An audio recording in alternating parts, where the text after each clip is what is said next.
Hello, bonjour, namaste. Welcome to the Canada and India show, where we meet the people that make up the vibrant Canada-India relationship. Every week, we interview leaders in their fields to dive into who they are and what drives them. From the arts, to trade, to human rights, we will discover together how rich and diverse this relationship really is. Hi, I'm Annie Dubé, Canada's Consul General in Mumbai, India, and you're listening to the Canada and India show. Thank you for joining us. I'm very excited to introduce today's guest. MelissaFrakman is from Vancouver. She did part of her studies in India and has been building the relationship between both countries ever since.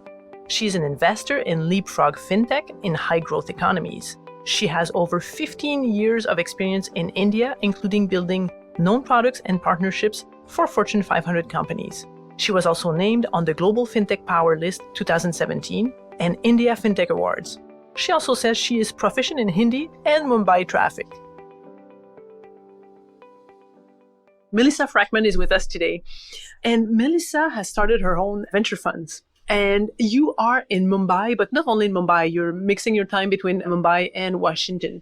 You want to tell me what's your connection with India?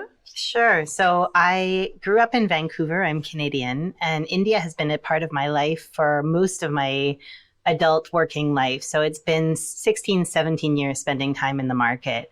Mumbai is truly a second home to me, and I love the city very much and the energy and excitement of what's happening in India. And I'm so grateful to have been part of the development of what's happening in India's digital ecosystem over the past decade, and now dedicating the next phase of my career to furthering kind of capital and cross-border connectivity between Indian companies and technology and the rest of the world.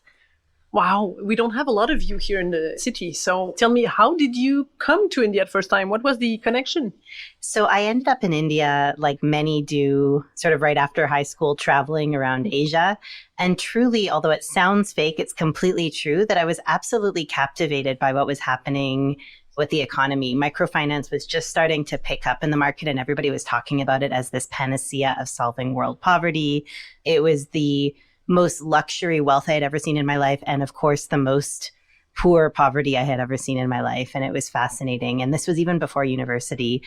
What I saw in India inspired me to dig deep on markets and economics, and ended up studying finance and economics because of this, always with this focus on India.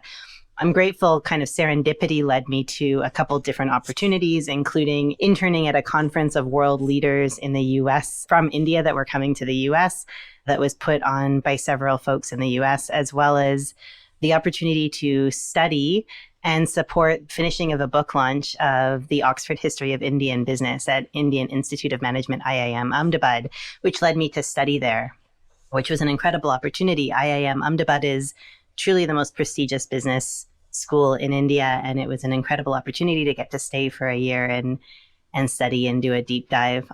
So at this time, what year was that? So this was mid-2000s. Mid-2000s. And India keeps reinventing itself. So there's been a lot of development since, in terms of infrastructure, in terms of the economy, in terms of name it. Where do you see the change since you came first? So since those early experiences, I was basically hooked. I always thought I would want to work on international broadly, and India kept pulling me back because it's frankly addictive to be working in a market where you see development happen at such a rapid pace and with such an excitement and pulse in the market. I ended up working with various industry groups, including advising and working with some of the large global companies, including Canadian companies and Fortune 500 in the US on their India strategy, partnerships, growth. And it was a super exciting time in sort of the mid-late 2000s, just as a lot of these fundamental developments were happening. India was just coming out of a trough economically of suspicion from foreign investment and sort of a downturn in terms of investment attractiveness. This was right before the Vodafone retroactive tax case and a bunch of other issues. And just on the upswing, there was so much enthusiasm and development happening around Aadhaar, the national biometric ID system, talks around policies to increase financial inclusion, build a national payment system on top of Aadhaar, reforms to the capital markets in terms of opening up opportunities for foreign investors. And so all of those things kind of kept me coming back to work on doing business in India. I'm grateful to have been part of lots of interesting things that happened here, including lots of CEO delegations from across North America to India, working with policymakers and governments and institutional investors on different structures. You mentioned infrastructure. Canadians have been a leader in foreign investment into infrastructure, and seeing around that time new structures like the Infrastructure Debt Fund come to fruition was very exciting. You've been instrumental in India's digital finance policy. You want to expand on that? So around the time that Aadhaar had been implemented, this was sort of an ongoing process throughout the 2000s toward late 2000. And around 2013-14 is when the central bank was thinking through how to build a national payments infrastructure built on top of this biometric ID. It's an open software layer of APIs, which is like a plug-and-play software infrastructure on top of Aadhaar, the National Biometric ID, on which any developer can build things and experiment with payments, with authentication, with cybersecurity, with document storage. So lots of founders build on top of India Stack, which is this layer of different software infrastructure things for banking, for payments, for security, and otherwise. This may sound jargony to a non-tech listener of the podcast. However, what's important to know is this is completely revolutionary. There's no other country in the world that has looked at creating payments and financial transactions as a public good so that everyone in the country has access to it, even in the most remote, untouched areas, and that commerce can happen at a more accelerated pace to try to drive economic development.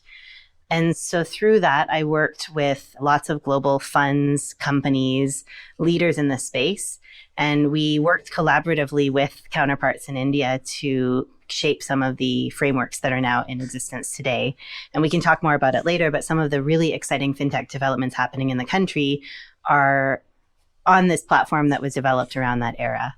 You mentioned a bit about the ecosystem in India and how the tech entrepreneurs are growing and booming. And I've seen you at Fintech recently, where you were judging some of the young and upcoming startups wanting to make a difference. Tell me, what do you think makes this ecosystem so vibrant? So first, I should say it was really exciting. As a Canadian, it was so exciting to see Canada feature so prominently at Fintech, which is India's largest fintech conference.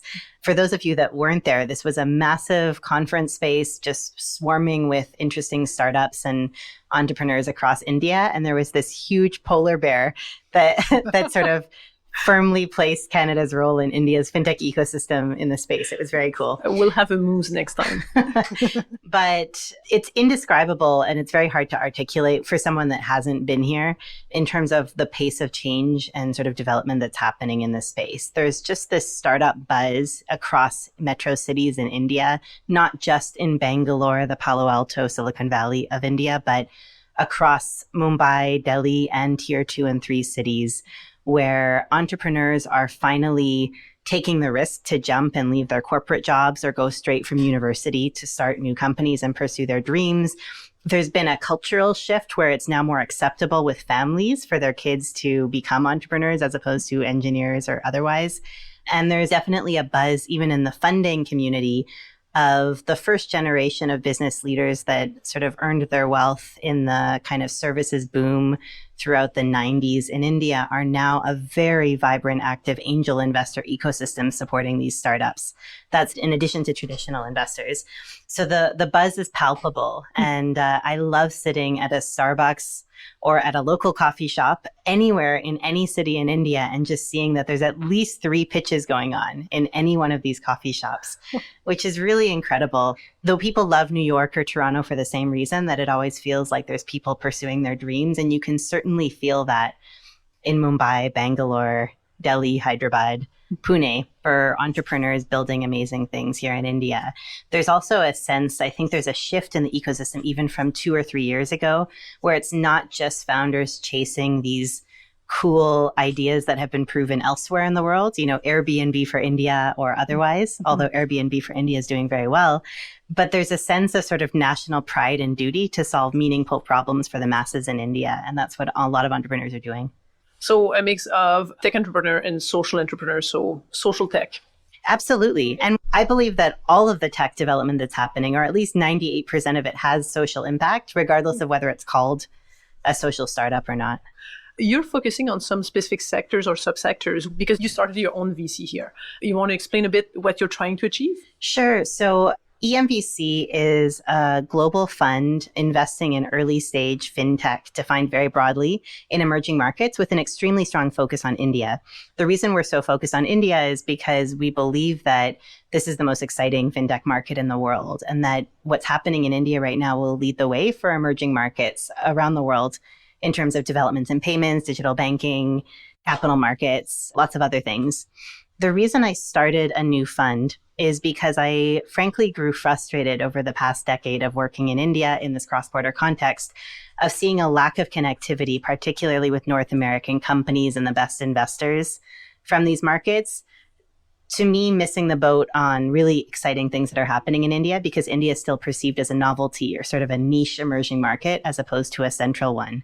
And so companies and funds from the US or Canada typically wait till a startup is much later stage in India and validated on the cover of TechCrunch or Wall Street Journal before taking the plunge. And we've seen so many exciting innovations in technology happening at an earlier stage here. And our fund is a conduit to do that. So we're investing very early at the seed to Series A stage. And we're partnered with some of the largest global strategic companies, Fortune 500 companies, institutional investors across US and Canada to build that bridge. So we're investing early, working very hands-on with founders as partners to them, and eventually helping them build the bridge to kind of the best companies in the financial services space around the world. You've launched your fund how much time ago? Yeah, so we're new in the market. We came out of stealth at Money 2020 in Las Vegas, the world's largest fintech event. It was exciting to see, as a side note, that there was 9,000 people there at the India side meeting at Money 2020 at a global fintech conference on a Sunday in Vegas. 9,000 people showed up to learn about what was happening in India, which shows sort of the prominence of how India is playing in a global the interest stage. in the market, and frankly, a shift of how we start looking at India, not only from a perspective of selling our raw goods or just the basic commodities, but going beyond, and the sophistication of the market has been recognized somehow. Absolutely. And it's absolutely just getting started. So we launched the fund about 6 to 9 months ago. So we're new in the market. We're really excited about the response from founders. There's so much activity happening on the ground. Honestly, we're meeting 20 to 40 entrepreneurs each week being pitched on new startups that are happening, just nonstop video calls and traveling around the country. I wish we were sponsored by Indigo for the amount of domestic travel that we take. Meeting really exciting founders around India and even in other emerging markets where there's technology being built in India already being deployed in sort of the next generation of emerging markets out there. We're growing, getting our name out there, but really the goal is just to help the best entrepreneurs in the country build some great things. You said you had 20 to 40 startups pitching to you on a weekly basis. What have you seen made the difference between the successful ones versus the non-successful one? And is it really aligned with what you've seen in North America? So I don't think it's aligned with what's happening in North America. I really think what works in India is not copycats of what works in the rest of the world. India is such a unique market with so many quirks and complexities that make it what it is, that entrepreneurs that come from the West or specifically want to build something that's from the West very rarely are able to tackle India without some kind of hyper-local context. What works well, of course, is an exceptional team, of which there are many in India, that are thoughtful about the problem they're solving and really focused on building something that solves a pain point for consumers or businesses or whoever else is going to use their app or their service. The other thing is a bit of humility. So founders that understand that it's a very competitive market and there's a lot going on and kind of put their heads down, roll up their sleeves and build is a really important trait. And then finally, I have a bias toward founders that are not obvious founders. So there's lots of founders across the country, especially in tier 2 and 3 cities, that haven't been given the same resources, may not be as savvy, are likely completely invisible to investors in Canada or the US around the world, but are really sincere in what they're building and quite often are brilliant in terms of the solutions that they're building. In terms of India's economy, we've seen certain growth in the GDP year over year, and India is growing at a great pace. Where do you see the next stage of growth for India? I think that this digital story is just beginning. We've all been talking about it for so long, and the rhetoric about India's internet penetration and smartphone penetration seems like it's been played out already. In terms of penetration, we have 400, 500 million users of internet in India? Yeah, and it's growing at an incredible pace. So the number of Indians that are going to get their first smartphone in the next 2 years, just that number of new smartphone users is greater than the entire population of Canada, US, and Mexico combined.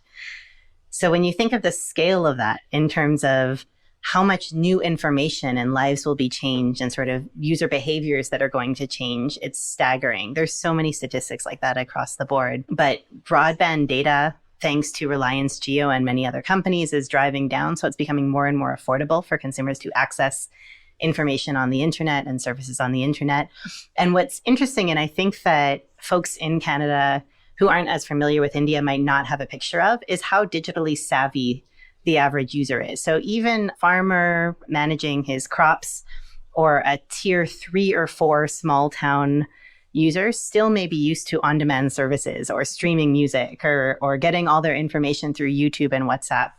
And it's like a very online culture, and that's going to continue to grow. And I think that it's almost impossible to understate how much of a change we'll see over the next 5 years. And the scale of it is something that it's hard to grasp from a distance. Yeah. So one of the reasons I'm so bullish on Indian startups being relevant to companies and fintech and other kinds of tech investors and corporates around the world is because even a pilot for a new app here could be 1 million or 2 users, which might be your entire total addressable market in Canada for a new digital banking product. It's true. So you can try 10 different things in the span of a year, figure out what works and build a new product just at that scale for quite low costs in terms of startup costs. And even beyond tech innovation, there's going to be so many innovations around business models or service delivery models and just execution of new ideas that we can't even imagine now, just in order to solve for the insane complexity of India, where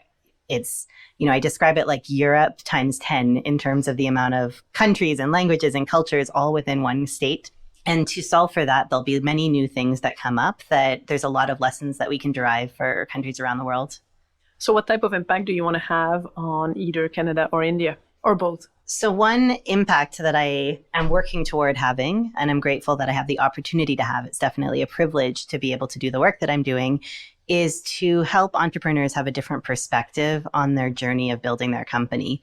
There's some incredible partners and investors and mentors across the ecosystem, but it's a very early stage in India's venture and startup ecosystem development. And I think there's a lot of room for diverse viewpoints, both gender, nationality, kind of where in the investor capital stack an investor sits. I would be very excited to see getting to take innovation that happens in India, again, whether it's tech or these new models that come out, and help companies that are worthy of being global models actually achieve that goal. There's no reason for the next wave of payments innovation or savings apps or anything else across Africa, Latin America, or even back in Canada to be reinventing the wheel and built from scratch if it's sitting in Hyderabad or if it's sitting in West Bengal. But it takes a lot of hands-on support and I think a very long-term view to be able to build those bridges. India has often been seen as the country with so much potential. Do you think they will reach their full potential with this new wave of opportunities to continue their development? I think that it's imperative to look at India with an extremely long-term view. And the pace of development kind of waxes and wanes, but the overall direction is absolutely up. And so I do believe that India will reach its potential, but I also believe it's on the global investment community to set their expectations accordingly, to not put such high expectations on this, the fastest growing consumer market in the world, that everything's going to change overnight, and have a realistic view of the complexity of India's democracy, of its diversity, socioeconomically and otherwise, and treat it like an amalgamation of 1,000 different cultures that are all moving in the same direction accordingly. So I am completely invested in the long run for decades to come on the India growth story, but I don't expect everything to change overnight. On this, I think it's a quite positive message for any entrepreneurs or investors wanting to look at India more closely. Any advice to them?